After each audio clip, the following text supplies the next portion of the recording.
Աստված հավատարիմ է, Դեյվիդ Վիլկերսոն, օր մայիսի 24։ Այն ամենն ինչ նա ուզում է, քո հավատքն է։ Այսպիսով, դուք ամեն ինչ հանձնել եք Տիրոջ ձեռքերի մեջ, դուք վստահում եք նրան և ձեր բոլոր անհանգստությունները դնում եք նրա վրա, դուք հավատում եք նրա խոստումին պաշտպանելու ձեզ, պահելու ձեզ և ձեզ իր առջև ուղիղ քայլելուն նպաստելու համար, դուք հայտարարում եք. ես հավատում եմ Աստծո խոսքին, գուցե դեռ չեմ հասունացել, բայց գիտեմ, որ դա իրականացնելը իմ գործը չէ, դա Տիրոջ գործն է, ես գիտեմ, որ նա ինչ-որ կերպ կհասցնի ինձ այնտեղ իր հոգու միջոցով, որը գործում է իմ մեջ։ Աստված չի ուզում ձեր տունը, ձեր մեքենան, ձեր կահույքը, ձեր խնայողությունները և ձեր ունեցվածքը, նա միայն ուզում է ձեր հավատքը, ձեր անսասան հավատքը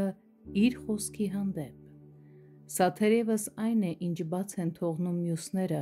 ովքեր կարծես ավելի հոգևոր են։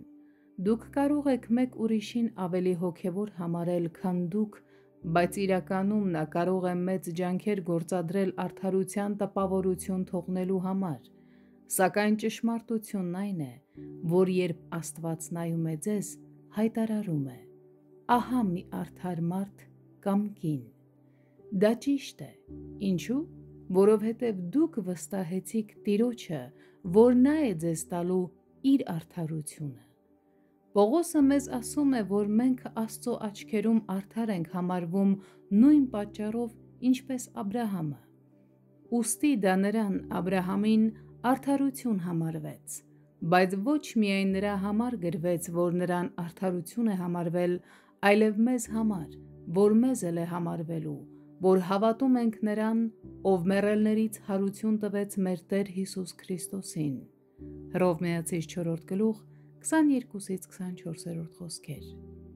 Դուք միգուցե դավանում եք. ես